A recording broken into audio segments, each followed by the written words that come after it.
My name is Matt Smith. I'm one of your sitting county judges here, Group 21.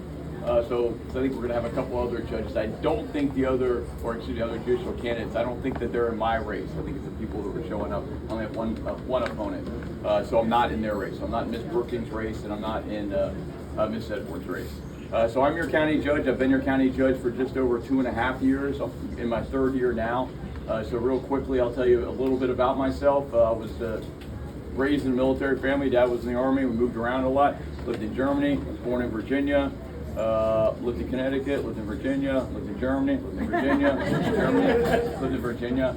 I have an older brother. We did what any 2 boys would do. We abandoned our father and we joined the Air Force. And I did that for 4 years until I had a significant heart problem come up. So I got discharged.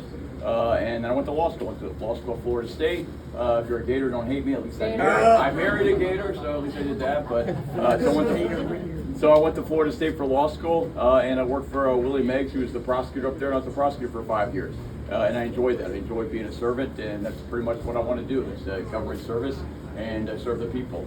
And I moved down to Tampa. My father retired from the military. My folks had moved over to Pinellas County. My best friend of mine from law school was born and raised down here. Mike Stein is insurance defense, a lawyer, comes from a line of lawyers. I'm the only lawyer in my family. Or, well, not a lawyer now. Hopefully I won't go back to being a lawyer. Clarify. But so I moved down to Hillsborough County in 2005, and I've been here ever since, and I love Hillsborough County. It's the greatest place ever. I'd love to tell you I'm a 4th, 5th, 6th generation Tampanian or Hillsborough Countyan, if that's even a word. But I wasn't. But I moved down here on my own fruition as an adult with a little bit of money in my account, maybe like $500, I don't know, whatever, in my car, and I moved down here, and I loved it.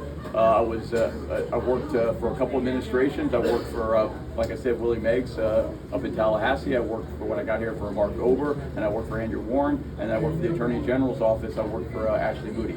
So I've worked for a variety. Again, we're nonpartisan, and that's very important. I love the fact that in Florida we're nonpartisan as judges, and it should remain that way. And it's important for you to know, because I can't really talk about party politics at all, but look, I've worked for people that have been on both sides of the aisle. My first boss was a Democrat. My second boss was a Republican. My third boss was a Democrat. My fourth boss was a Republican. That's just the way it is. And I think that's important for a judge. Look, does that mean if you only work for Republicans or Democrats, that's the way? No, that doesn't mean it. But it means that, I brought into the job this idea of fairness and this idea of balancedness. Last thing I'm really going to say, look, I was a trial lawyer for 21 years before I became a judge.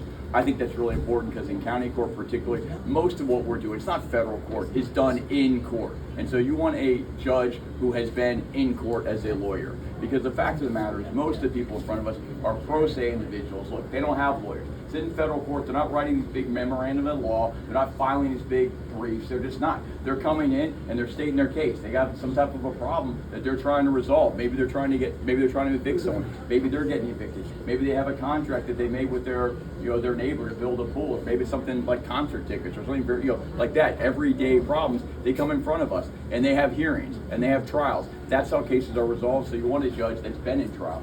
When I was a lawyer, I tried probably about 150, 160 jury trials to verdict, and probably about another 50 to 100 non-jury cases. But that's all of that. I mean, I don't want to say I wasted your time, but the most important thing is anytime you're selecting a judge, whether it's the electorate, which is how we elect our trial judges here in the state of Florida. I think we're one of 5 states that do that, or excuse me, 44 states or 45 that do it. There are 5 that go entirely through an appointment process. We do a hybrid. If there's a vacancy, it's appointed. But if it's if a judge has served his or her full term, it's an elected position. And then any judge, even if we're appointed, has to sit for election. And that's what I'm doing, sitting for election. But what my point is, what you're trying to do is you're trying to determine, is this guy or is this girl going to be a good judge? That's what you're doing. You're predicting. You're looking at how they were as a lawyer, how they are as a person, what do they do in the community, all those things. Where they go to school, why? You want to know one thing. Will they be a good judge? What I bring to the table, what any sitting judge is, I bring a record. You know what kind of judge I'm going to be because I've been a judge. I haven't been a judge for a month. I haven't been a judge for a half a year. I haven't been a judge for a year. I've been a judge into my 3rd year. I've disposed of, which means I've ruled on over 24,000 cases in the 2.5 years. You might think that's a lot because we get a lot of cases. My caseload right now is 7,411 cases as of today. Go to Palm Beach County, different story. Good friend of mine, Ori Silver, went to judicial college together 3 years ago. Guess what? She got 2,500 cases. That's pretty much standard for county civil over there. And I'm no different.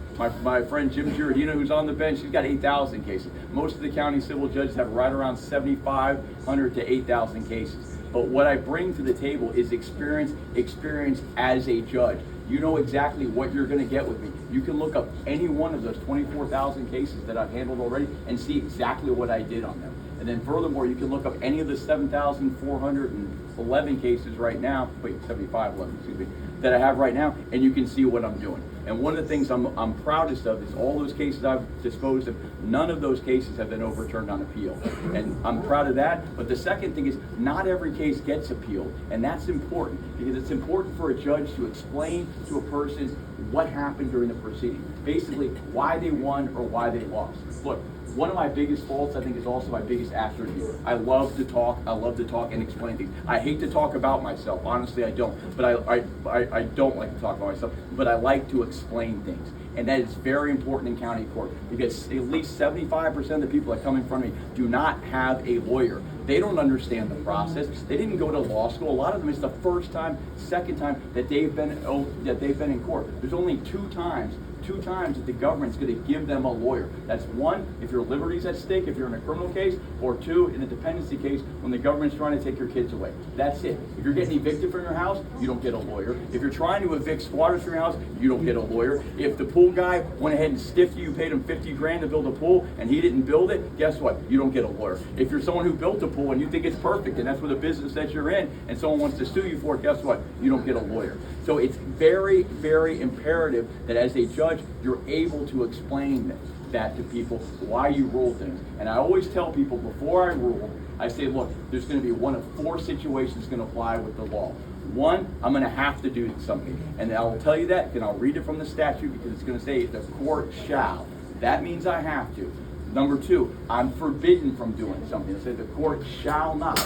That means I can't do something. Number two, the court may, after considering the following factors. That means I can do whatever I want as long as I take into consideration these factors. And then last, which happens the least amount of time, is the court may, period. Which basically means within the confines of law, we can do whatever we want. And I think that is so important. And what I'm probably even more prouder of than the fact that I haven't had any cases overturned on appeal is the fact of how many cases that really get appealed. I don't have a high percentage of cases that even get filed with appeal. And I attribute that to the fact that I explain to people the law. Look, it's not the judge's job to write the law, to make the law. It's my job simply to apply the law. Now, I go ahead and I weigh the evidence, certainly, and I weigh credibility of witnesses. I weigh, testimonial evidence as well as physical evidence when I'm sitting in judgment.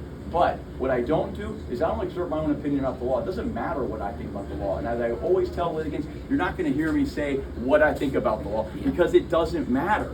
As long as I'm following the law, that's the important thing. It's not going to make you feel better when you're sitting at home and you lost because the law is this, and I tell you, well, if the law wasn't written that way, I wouldn't have done that. I can tell you two things. I was a prosecutor for many years, but not only that, my wife was an assistant public defender for 19 years. Now she's in private practice. And she can tell you this as well as I can. Some guy who's sitting in prison right now on a minimum mandatory sentence, let's say 20 years, he doesn't feel any better when the judge says, well, I've only sentenced you to 20 years because the Prisoner Release the Reoffender statute or the 1020 life statute says I have to. I mean, that's great, but does that guy, is he thinking about that?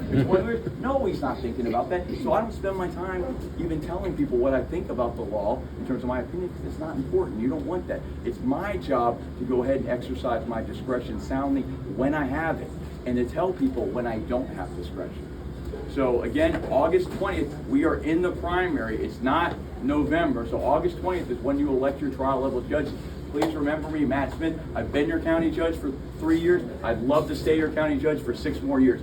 If you got any questions, judgemattsmith.com. Very simple. That's our website. I'm also on the official court website as a sitting judge. There's probably not as much materials. That's mostly information about my procedures, etc., how to file cases on my division, how to get a hearing, but there's some biographical. If you got any questions, you got questions about endorsements, you got questions about if you want to help out with the campaign at all, if you got questions about, I posted my resumes on there, my CV, the entire thing, it's on there. You can look at it. You can look where I went to college. I went to the United States Air Force Academy for college. I went, like I said, I went to Florida State for law school. You can look up all that stuff at judgematsmith.com. And lastly, go ahead and close with the endorsements that I've received. Organizational endorsements. I've got the endorsement of the Tampa firefighters, Hillsborough County firefighters, Plant City firefighters, Tampa PBA, West Central Florida PBA, Greater Tampa Realtors, Chiefs of Police, Tampa Bay Chiefs of Police Association. We're obviously waiting on the Times endorsement, waiting on La Gazzetta endorsement, waiting on Florida Sentinel Bulletin endorsement. Those are all, coming. Everyone's put in for that. Still waiting to hear for the AFL-CIO endorsement, interview for that right before I came here. That's why I was late. Apologies. And waiting on the MDF endorsement as well. And I think that's it. Personal endorsements, so you know. So judges or people running for judges, we cannot be endorsed, and as a judge, I can't endorse them. So we can't get an endorsement from a sitting judge. So you'll never hear somebody running for judge or someone running to keep their seat saying, hey, I'm endorsed by my Chief Judge, Chris Sabella, because as judges, we can't endorse anybody. Also, we can't be endorsed by anyone who is a public figure that is running for office at the time. So you're never going to hear a judge or a judicial candidate getting endorsed by somebody that's in an election himself or herself. However, retired judges, retired figures can endorse us. And so real quickly, I've been endorsed by the last two chief judges, Chief Judge Dennis Alvarez and Chief Judge Ronald Figueroa. I've also been endorsed by Judge Arnold, Judge Holder, Judge Battles, Judge Timmerman, Judge Corvo. I'll stop there. And I've also endorsed by two former U.S. attorneys, Brian Albritton, as well as Bobby O'Neill. I've been endorsed by our former sheriff, Sheriff G. Also been endorsed by the sitting state attorney in Tallahassee, who I served with for 5 years, Jack Campbell. I was also endorsed by his and my predecessor, my boss William Meggs, who's the state attorney for 30 years up in Tallahassee.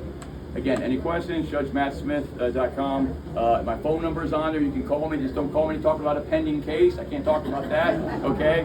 But it's on there. It's 813-943-3943. I don't have a problem giving it out. It's always as a little joke, but lawyers always say, hey, good lawyer knows the law, better lawyer knows the judge. So if you got any questions, go ahead and call me. I don't mind educating someone on the law. I can't give you legal advice, but I can tell you what the law is. Thank you.